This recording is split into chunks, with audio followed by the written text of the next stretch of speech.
sun is shining down on me. Ooh. What's up? I think that's how we should start every podcast. Track Talkers episode 11. We have a new sponsor on board. Dirt Trick Sprockets right there. Look at that thing looking pimp in the background. Ooh. Dirt Trick Sprockets made in the United States of America.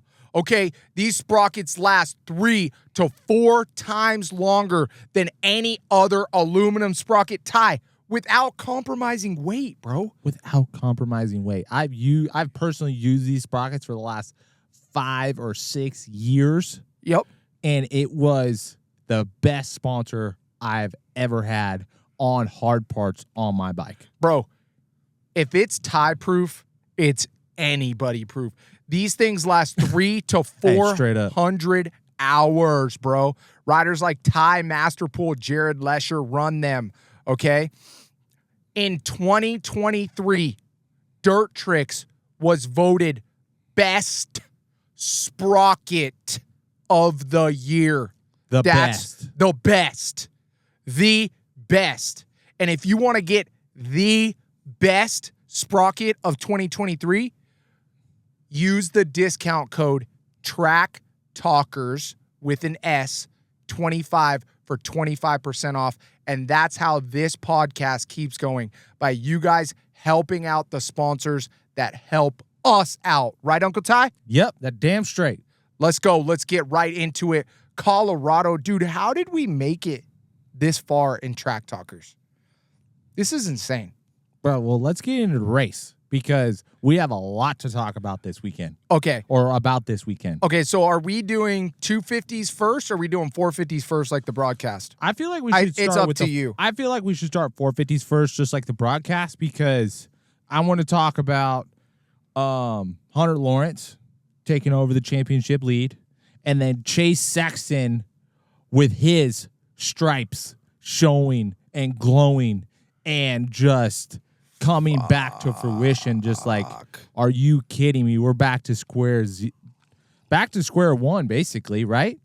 Are we down to like the foundation of Chase where he just has the speed and then crashes? I mean, it's crazy to me, but I mean, it shouldn't.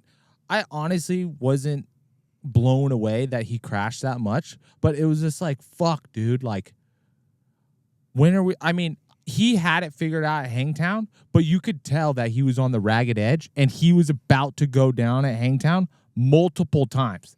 And then at Thunder Valley, he went down multiple times because he was pushing the limit, but you know, he had the speed.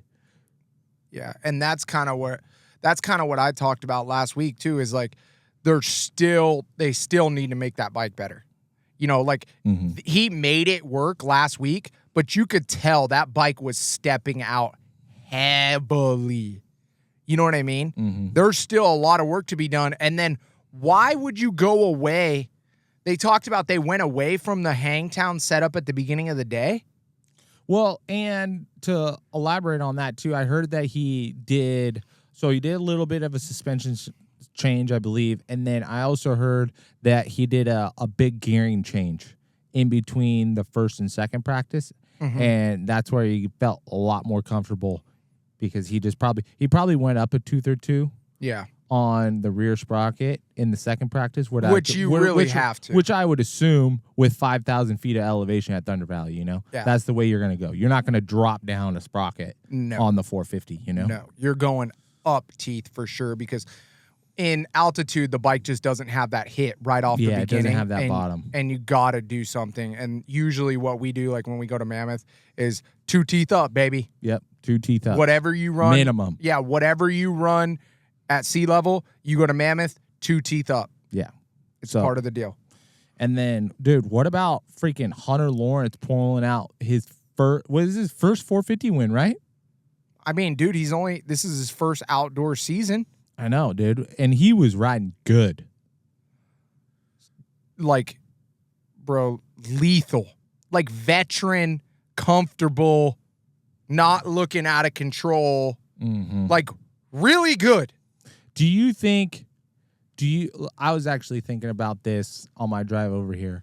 Do you think that Hunter still gets that win if Jet's fighting for the perfect season? No.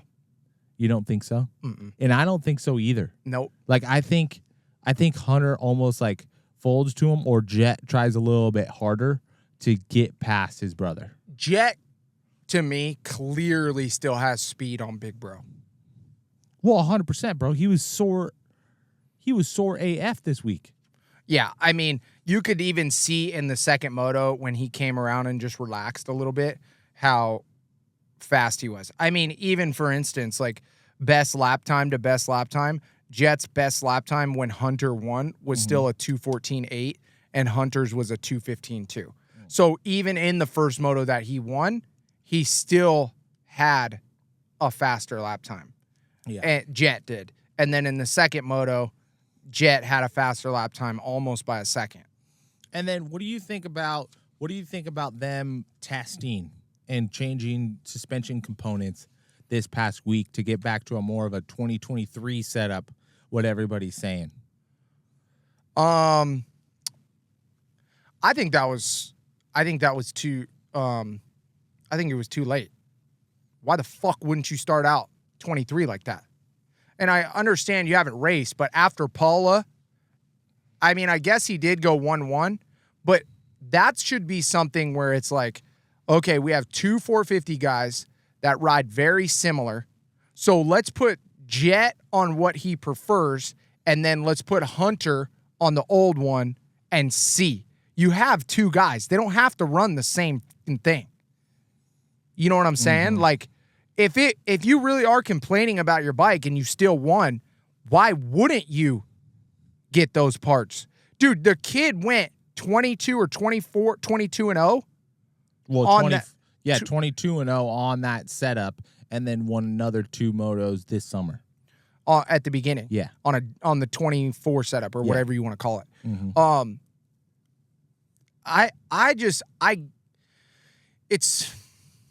It's very hard because I get what's happening. You go, okay, Jet, I know you have done good on this, right? Mm-hmm. But we're trying to improve. Believe it or not, they're trying to make it even better than what last year was. With newer components, because like let's just face it, they had newer components for the suspension, right? For the 24 suspension. Yep.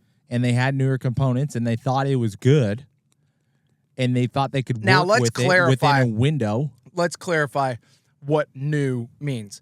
That doesn't mean a new version of the same part, right? They're meaning like a updated version. An updated version of what they had last year. Yeah, so it's different from last year. Mm-hmm. So they tried to update it to make it even last better. Year's version better. And it but probably what they felt said, better in some areas. But what they did say, I heard Hunter say, is that it was actually better during Supercross, but it wasn't better during outdoor. So to me, that means it has to do something with the chassis and not so much the suspension.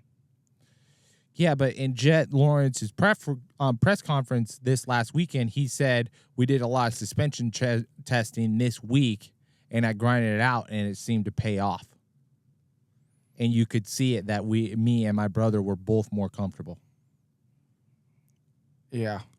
So, I don't know. I mean, it's really difficult to pinpoint anything. You're never really going to know what they changed, like specifically as far as components and stuff like that, unless you're on the team. 100%. And I think, too, Jet runs a very unique, kind of fucked up setup. I don't think Jet's setup is going to work for every rider. You have to be really rhythmic and jumpy and timing.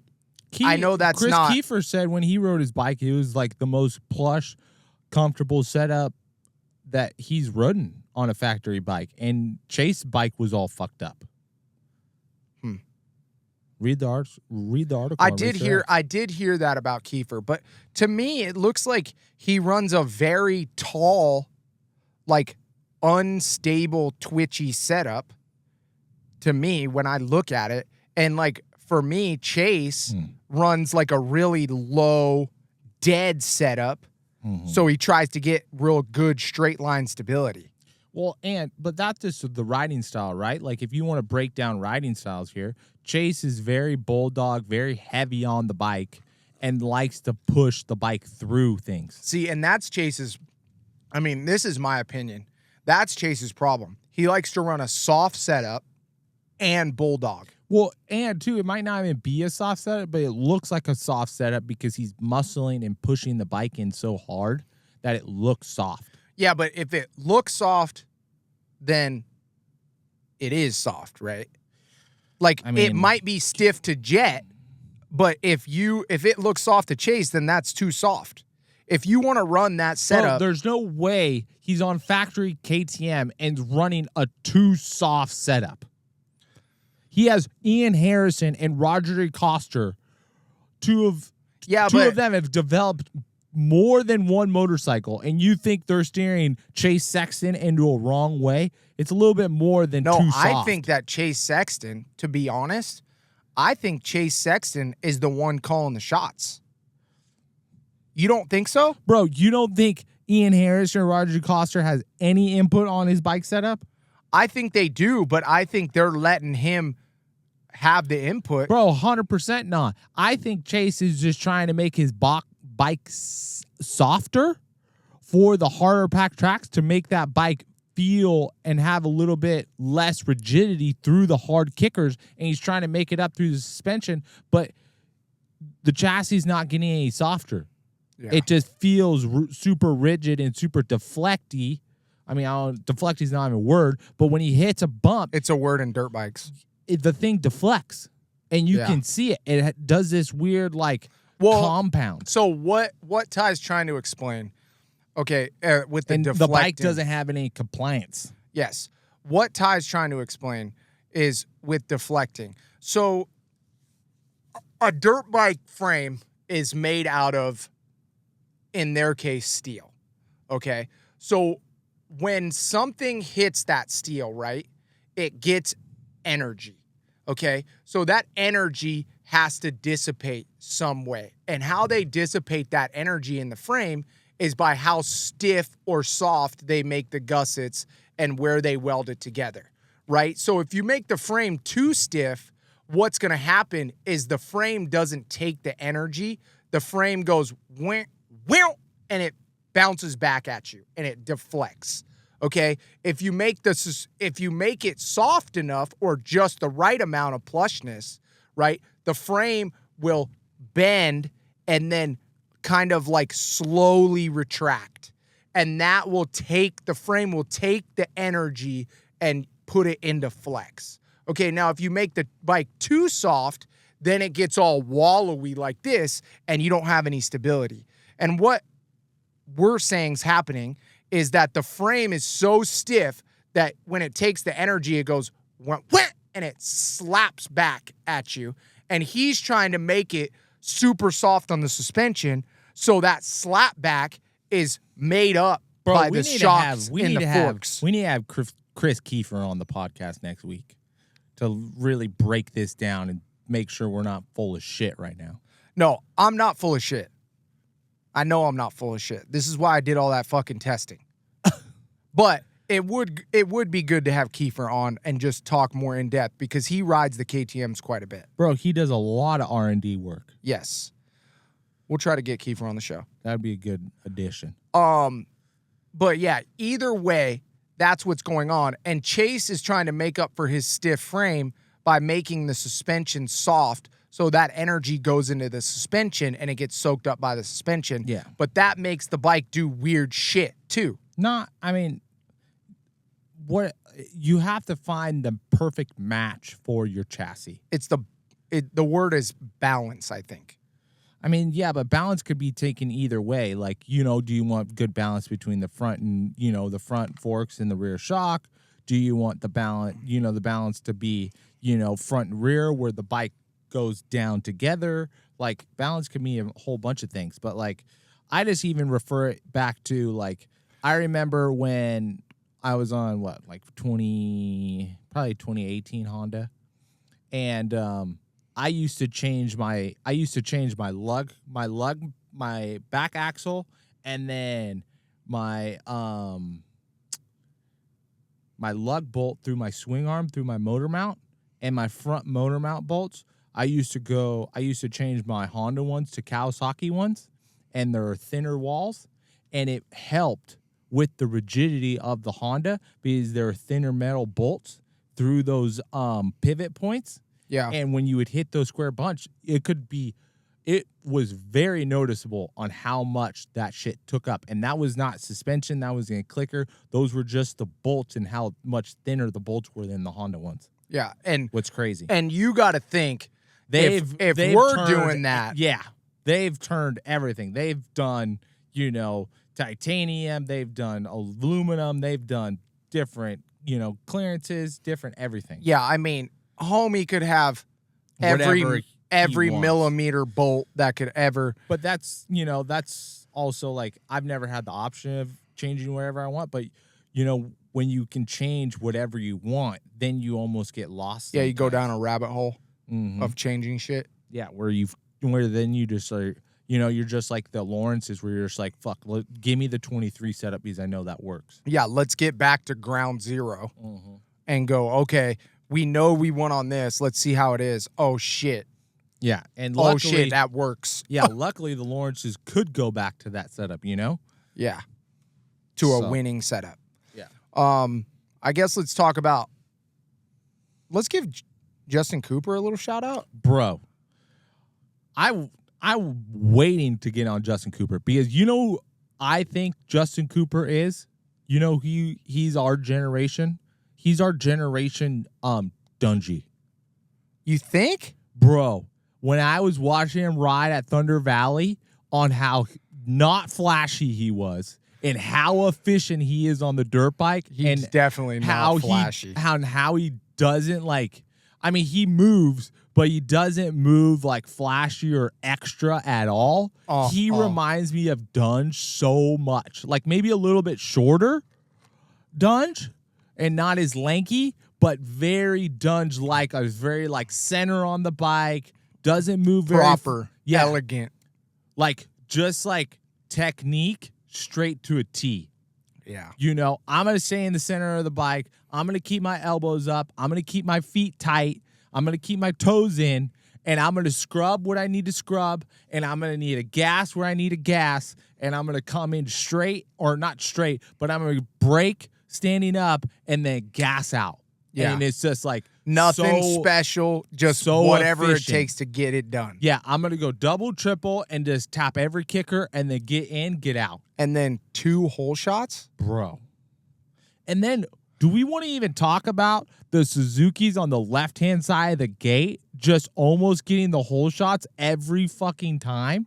Bro. Max Miller and Shane McElrath were coming into the top 5 every start. Bro, I'm telling you, there is something about those Suzukis that can get out of the gate. And I don't know if it's the stiff chassis that doesn't flex when you just start. I don't know if it's the way the motor is. I don't know what it is, but those bikes can get the fucking whole shot. Can't wait. I hope Kenny comes back sooner than later. On his Instagram, I just seen him jogging around. Well, that's good. Yeah, but if he's just jogging around, he's got to be 2 or 3 months away from being race ready, wouldn't you think? From jogging? Yeah, like he just jogged. You know what I mean? Like up and down, not very far. I feel like if he's jogging, I would say he's on the bike within 2 or 3 weeks. Yeah, and then how long until he races? Knowing Kenny? The next day. Yeah, 2 weeks after that. I felt good on the bike today, so I think I'm going to go ride. I'm going to try it. Hey, he'll pull the trigger, be fastest qualifier, and lead fucking Moto 1. Fucking Kenny, bro. Hey, that's not I wish I had just the talent he has in his pinky, dude. Like, dude, I have never been able to like have an injury and come off of an injury and get back and be somewhat even near where I am. Kenny just comes back and's like, oh, I went on a vacation and I'm back. Yeah, I feel refreshed. I'm mentally refreshed, and I can rip. Oh, Kenny. I love it. Next thing on the list that I wanted to talk about that I would thought was fucking bullshit. What? Okay, one of the biggest things of the weekend, I think. So Hunter Lawrence gets on the podium and fully shafts Rick Johnson on his Instagram. Rick Johnson posted a video. Go to like the Ricky Johnson on Instagram. Do you think he posted it on purpose? Of course he posted it on purpose. I would post it on purpose if the fucking, like, Rick Johnson has got to be all-time one of the most famous Honda riders that's ever lived. It's like Jeremy McGrath. Rick Johnson? Probably. Or, right? And like Steve Lamson, maybe? No, dude, Rick Johnson's number 2. Jeremy McGrath and Rick Johnson? Probably, yeah. Right? Yeah, I mean, if you call Ricky Carmichael a Honda rider, but I call Ricky Carmichael Suzuki. Yeah, wouldn't you? Yeah, 100%. He rode Honda, but he wasn't a Honda guy. Yeah. Like, it's Jeremy, even though he rode on Yamahas, it was Honda. And Ricky Johnson. 100%. Do you remember the Ricky Johnson played dirt bikes we used to have? Like yes, I do. Ones? Yes. Those were sick. So Hunter Lawrence is on the podium, and Rick Johnson walks up, and as they're walking towards each other, and Hunter clearly sees him, and Rick Johnson puts out his hand, and Hunter just gives him a thumbs up, turns around, and walks away. Just totally snuffs Rick Johnson. You said, didn't you say that they did intros together or something? Yeah, they did. I thought they did an intro together for what was the 50th anniversary Honda with the gold wheels and that older looking bike. Okay, yeah. And because it was a replica of the original bike, and it was Rick Johnson. One Rick Johnson won on? Yeah. Okay, so then Rick Johnson's under the Honda tent all the time. Mm-hmm. Right? Yes or no? You would assume. You would assume. Okay. So I don't even know what the fuck to say about this, bro. I don't know to did be it rub pissed. You the wrong way? It did. You're going to tell me that the guys that are in America supposedly flying the flag for Team Honda doesn't respect one of the best Honda riders ever to race enough to give him a handshake? I wouldn't go that far. He's disrespecting Ricky Johnson. I don't think he was disrespecting him, but what do you call that? The motherfucker just came off a 35-minute moto. Dude, that's like seeing Ricky Carmichael and thumbs up in him. Would you thumbs up Ricky if he put his hand out to shake his hand? I mean... How about James? If I didn't, what if Jeremy McGrath did it? I'd know. The hell no. I would shake a dude's hand even if it was a fucking fan. If it was Jeremy McGrath, I would dab him up and then bring him on the podium. That's what I mean. Dude, I would shake the dude's hand if he was a fan. But that's us. So what are you saying? We don't hold them to that standard or what? I mean, maybe they're just not that cool, dude. Dude, I thought Hunter was pretty cool. Eh? I don't know. I've only met him a couple times. So what's your take on this? Because I'm actually pretty upset and brokenhearted about it. When I seen it, I was like, oh, shit. That's exactly what I said when I seen the Instagram. And then Rick Johnson's like, oh. He gave him a thumbs up. He's making fun of him afterwards. Damn, bro. Don't do Ricky dirty like that. That's so... I mean, the disrespect, bro. I wouldn't go that far. I would. I'm pissed. Now they're really Australian. You know what I mean? I mean, yeah. Because I wonder, yeah, because they're not doing that if that's Chad. Hell no. Imagine if Chad Reed walked up there. They'd be like, mate, you want to do a shoey with me? You know what I mean? That is not your Australian accent. You know what I mean, though. I know what you mean, but that was horrible. But I mean, like Rick Johnson. I mean, it doesn't seem possible if that was Chad. That's what I mean, bro. You're flying the Honda flag. You better respect one of the best Honda riders that's ever lived on this planet. I mean, that is true. All I right, mean, moving on. Okay, we're moving on. What are we doing? 250s? Yep, 250s. Damn. Mm-hmm. What a fucking moto, dude. No, dude, let's just start in qualifying, bro. Ty Masterpool, fastest qualifier, dog.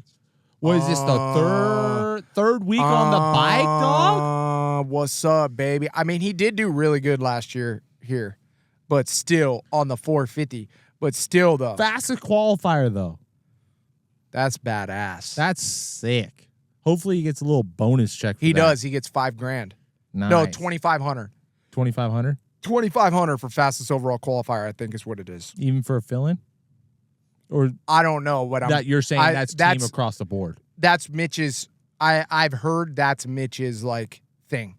Oh. 5,000 for a heat race in Supercross, 2,500 for fastest qualifier. Well, what's a moto win? I thought, and don't quote me on this, I don't know for a fact because I only remember the qualifier and the. Was the main event like 60? No. I thought it was like 25 grand. For main event win? From Pro Circuit. From a main event win? Yeah. Oh. I thought it was more than that. But I could be completely wrong. But I do remember the qualifier being 2,500 and the heat being $5,000. I do remember that. Well, that's a good little chunk. Hopefully, yeah. If he even got that, I don't know what they pay outdoor. I would assume that it's fastest qualifier, indoor or outdoor. Right? When have you seen stuff pay the same for Supercross and outdoor? I mean, never. That's what I'm saying. Anyways, moving on. Ty Masterpool.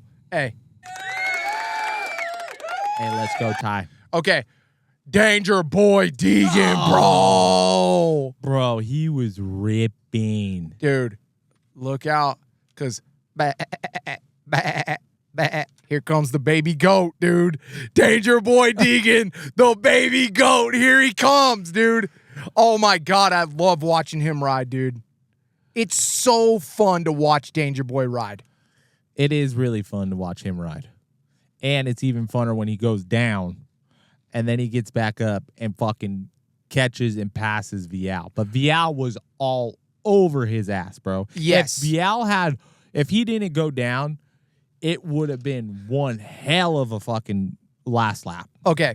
So it would have, well, I mean, it pretty much was a hell of a last lap. I know, but it would have been because I think Vial was just trying to stay close up until the finish line or like that finish line area to make a pass, because I felt like that was like a key passing area right before the finish line on that step up, because you could kind of, if the rider went outside, you could go inside, and then if the rider went inside, you could maybe rail the outside to go around him. Yeah. And I felt like that was one of the only key passing areas where, like, whatever line was you could kind of make the fastest. Yeah. If you're trying extra hard. Yeah, for sure. So, man, that was close. His rear tire just barely got out of the rut. I thought he had the pass made. No, what happened was, dude. No, his rear tire came out of the rut. I watched it like 100 times. Yeah, but the reason why his rear tire came out of the rut, too, was because Hayden was pinching down on him. I thought this is what I thought happened. Yeah, Hayden was pinching down on him, for sure.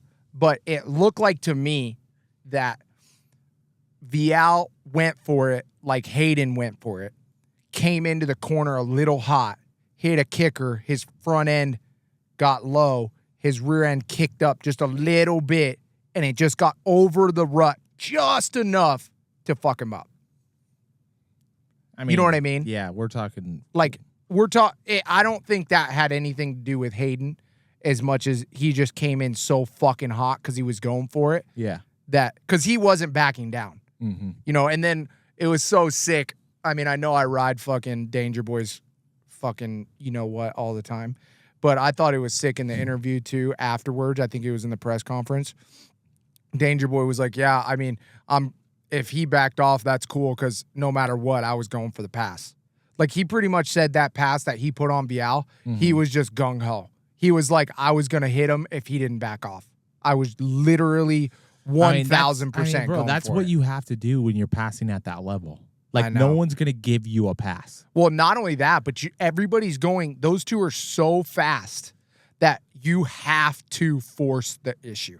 You're going to have to do something sketchy. Okay, let's go. I know we're not what ifs, but we're going to what if this. Okay, how much, I like percentage pies. Okay, so let's do a percentage pie. Okay, so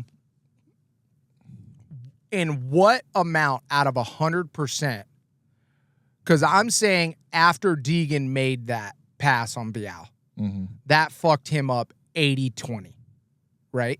80% so, fucked him up? 80% in Hayden's favor, 20% Vial, right? What are you trying to break down here? So let me finish. Get there. Okay. Fuck. So Hayden getting that win went 80% Deegan, 20% Vial. So blah, blah, blah. In what way? So now if Hayden crashed like he did and it took him longer to get up and Vial won, how much would it be swinging more Vial's way than Hayden's way? You know, like the championship. Only like 10%.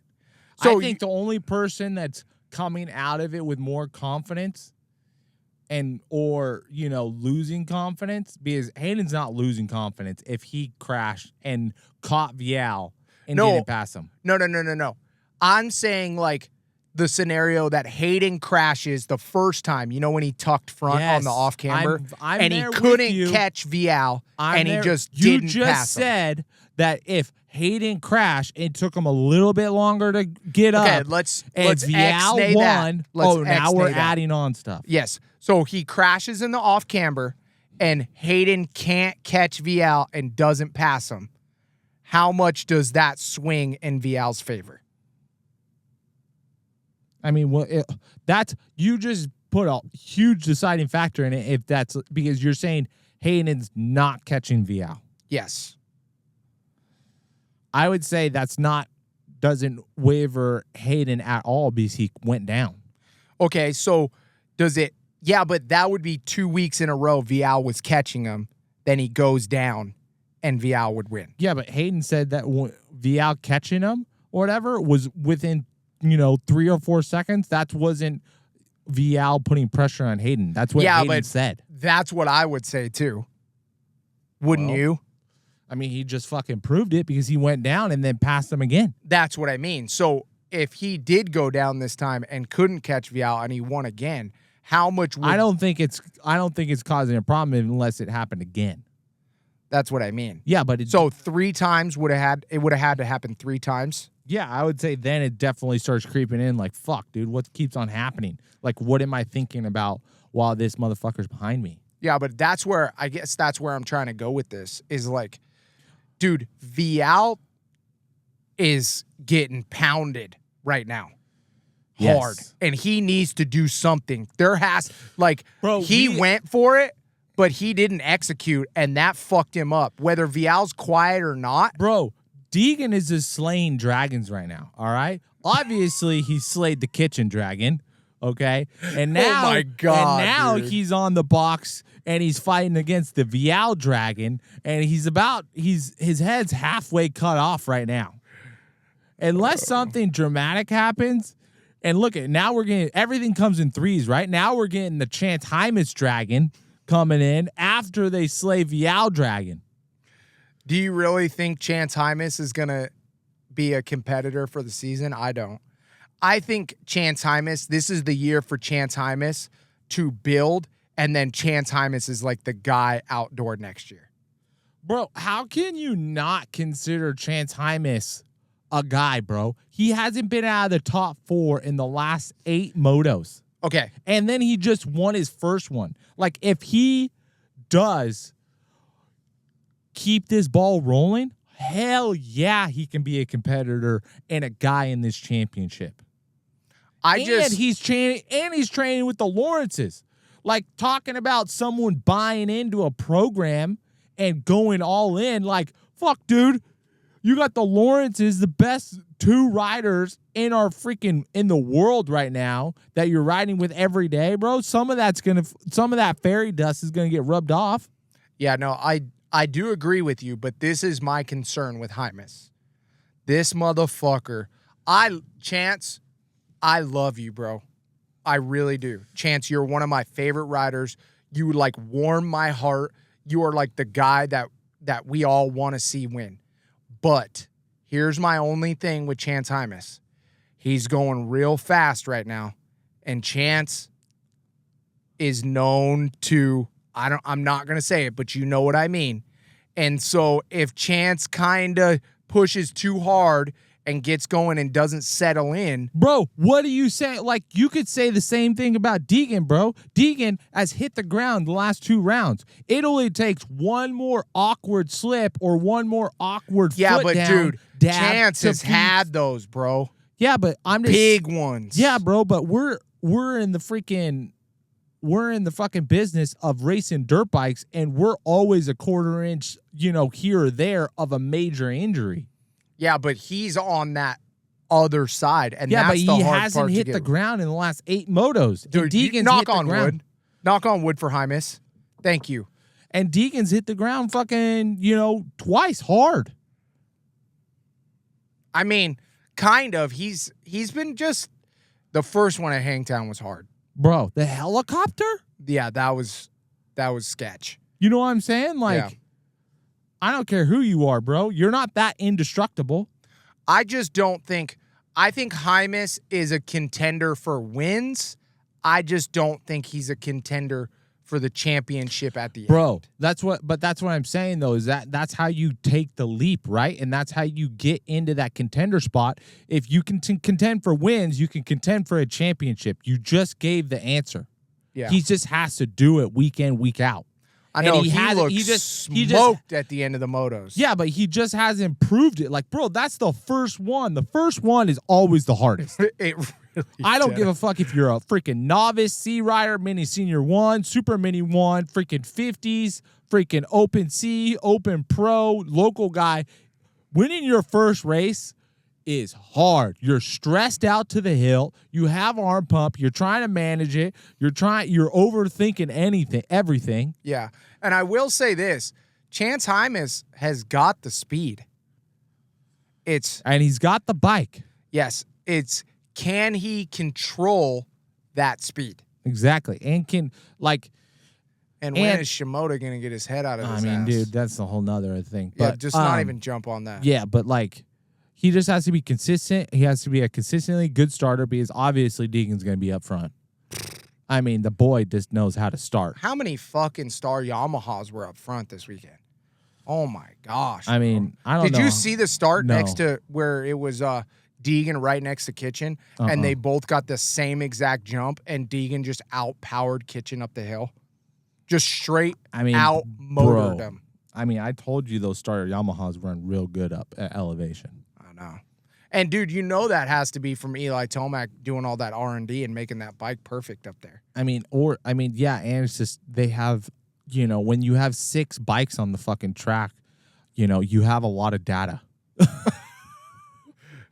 Yeah, and the problem with Mitch is he can't even keep a couple riders on the track right now, unfortunately. Exactly. You know who else was badass this weekend? That Phineas kid. Oh, yeah. Phineas was ripping. Dude. He wadded up on Moto 1, though, I thought. Yeah, he did. But he rode an incredible race, second moto, right? Yeah, he rode 8th the entire time. Yeah, and his best lap time, looking at the results right now, was a 2:23 in Moto 1. That gets him all the way into 10th place. Right there. 11th and 12th. Right in between Dylan Schwartz and Jordan Smith. But read what he finished in Moto 2? Yeah. Moto 2, 15th. Really? Yeah, I thought he was way up there, and then I saw. No, the he results. was. He was way up there. But yeah, because he was battling for 10th for a long time. yeah, 8th to 10th for a while. Yeah, which is so good for him. And too, I want to give a shout out to not a local boy, but a guy that needs a shout out, and he's digging deep right now. Jet Reynolds. Jet Reynolds, let's go. I mean, look it. It's not anything to freaking ride home about, but 19th and 20th again this week. He's out there. He's putting the fucking laps in what he needs to get done because he hasn't raced for 2 years. And to be out there and to be finishing races like that, that's huge for him. Dude, right now for Jet Reynolds, it's take a step back, swallow your ego, and just go out there and don't get fucked up and finish the races. Well, and that's what he's doing. Just find the love of motocross again, bro. The kid's been through hell and back. Yeah. I mean, both times? So the both last Supercrosses, he got hurt. 3 Supercross seasons. Yeah, so he on Mitch, his first ever Supercross, he gets hurt in press day. Yep. Doesn't even line up. Second year. For Mitch really? Again. Gets hurt in press day again. Really? Yep. And then in this year for Club MX, gets hurt the week before that he's supposed to, or press day again or something. Yeah, it is. I thought it was press day again. Fuck, dude. Just don't ride press day. Just don't ride press day. But Jet Reynolds finally back. Yes. And he's putting some laps in. So hopefully he can get a summer underneath his belt. That's a guy that we all need to get behind. Local Bakersfield boy, just doing it. Not everybody has the same journey that's all star-studded like Jet Reynolds or like Jet Lawrence and just gets to be at the top all the time. You know what I'm saying? Some of us got to work and some of us go through some hardship and we got to get our shit together. Damn, you know what I mean? Fucking straight, dog. Track talkers. Okay. What else did I want to mention about the 250s? God, I had something I wanted to mention. I can't remember. I just lost it. Anyways, Dirt Tricks hardened award because our sprockets at Dirt Tricks are hard as fuck and they last forever. Who are we giving it to? Justin Cooper? Nah. No? The dude who went hard this weekend. Who's the dude? We just talked about him. He looked absolutely exhausted on the podium. Oh, Chance Hymas. Chance Hymas, bro, baby. He was looking exhausted because he was trying to win for his mom, dude. Dude, hey, let's talk about that a little bit. Okay, so he said he just broke down in tears on the finish line. Bro, he was super emotional. Right? He almost cried on the podium. Right? That I just want you guys out there to know that that's how much it means to us riders. We dream of that since we're 3 or 4 years old. And we get hurt and we get fucked up. And I can't even tell you how many people on Instagram and TikTok tell us we're washed up pieces of shit, never gonna hack it, never gonna be able to do it, all the time. All the time. And then for Chance Hymas to be able to do that for himself. And put it all together. He broke down in tears. And that is how much it means to win a pro motocross moto. Yeah. Not even a race weekend. Not even just overall. A single moto. Yeah. That's how much it means. Please don't ever make fun of anybody on the podium that tears up or cries because you guys do not understand how hard it is and how much work and how much adversity that these riders or us riders have been through to get to the spots that we have gotten to. It's way harder than it fucking looks. Oh my God. Well, and too, this is the amount of time we could put in. And then just to go on a whole nother level on the factory guys and how much time they have to put in, it's just a whole nother level. And I mean, 2 ACLs, bro, in 2 years. And he's riding without an ACL right now. Because he was just like, fuck it, I'm not getting it fixed. And, I'm not losing another year. Yeah, and like one of the nicest kids and the nicest families you'll ever meet. You'll ever, I mean, we're talking ever meet. Like, would have shook Rick Johnson's hand for sure. That's unfair, dude. How is that unfair? That's unfair. Do you think Hymus would have shook his hand? Yes or no answer? No. Yes. Swear on your life. Bro, how can you say that? Because I'm you not know swearing it's on not. my life. Yeah, because you know he would have shook Rick Johnson's hand. I mean, bro. Okay, how about this? From Idaho. You don't even know if he knows who Rick Johnson is. Bro, I'm going to text him. I'm going to text Chance and be like, hey, do you know who Rick Johnson is? You should call Rick Johnson right now and see how he feels about it.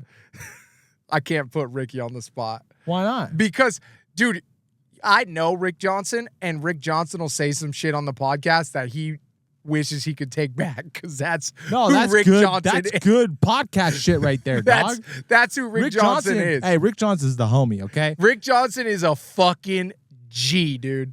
Like, I've met Rick Johnson a few times, and he's helped me out with my riding. And, I mean, Rick Johnson is the G-est, most badass motherfucker I've ever met. He's a cool guy to talk to and hang out with. That's for damn sure. Like, one of the most realest dudes I've ever met. Like, so broed out and just one of the homies. It's insane. Yes. Oh, okay. I think that's it, right? I mean, that's all I got. That's all I got for this week, too. Yeah. It was a good weekend of racing, man. The outdoors has been fantastic. I know. High Point coming up next. Really quick, What? the last thing. What do you think about the track prep? I honestly think they prepped it dry, expecting for rain.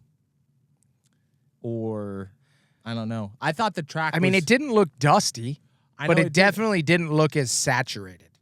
Yeah, and that, like, I give it to the track crew there because, bro, That shit sucks. Bro, so what I've heard from Shane Schaefer is all that track at Thunder Valley is all imported from a long, long time ago, and that all the base up there is like straight rock. So like the dirt that's up there just like keeps on going away everywhere. That's why like sometimes like you see those hilly sections, like it has like a lot of little rock in it. Yeah. Because that's just not how the natural dirt is. And then, two, that, like, thunderstorm and lightning storm and shit, you know they were looking at the weather, like, 100%. so hard and trying to just get the track perfect. But the only thing I didn't like about the track is, like, some of the berms were, like, softer, where it would, like, kind of push and, like, crumbly. And then some spots were, like, rutted. I guess it lined up for, I would much rather have a track like that than a full-on mud bog where there was only like one line on the inside, one line on the outside because the track's so saturated. You know? But I definitely think the drier prep opens up the track more where you can get a little bit more crisscross in your corners and cut down lines, what I think they're looking for, instead of just the slot car racing. Yes, instead of just the gnarly outdoor. One thing I will say that people don't know about like these high altitude tracks like Salt Lake City and Colorado, it's so, and you can back me on this too, it's so hard to keep the water in the dirt because the altitude actually sucks the water out even quicker. 100%. So like you can't even, it's not even like you water it regular. You have to water it extra. Well, and two, to add on, it dries out more. To add on, like if you guys look in the background of I think 250 Moto 1, bro, you see how windy it is? Bro, those winds were like probably 15 to 20 miles an hour, and the wind sucks the moisture out of the track so hard. Yeah. And then you see the rain coming, so then you're like trying to like, you know, play it like how much is it going to rain? How much are we going to need of water? And da-da-da. But I thought they did a really good job for what they got dealt with. Yeah. So. Cool. Track Talkers, episode 11. Make sure you guys like, subscribe, comment. It helps us out. It boosts the channel. Peace out. Look for the link for Dirt Trick Sprockets on the bottom of our I'll have it on there. Track Talkers 25. Hey, let's go. Let's get it. Number See you guys one. next week. Peace.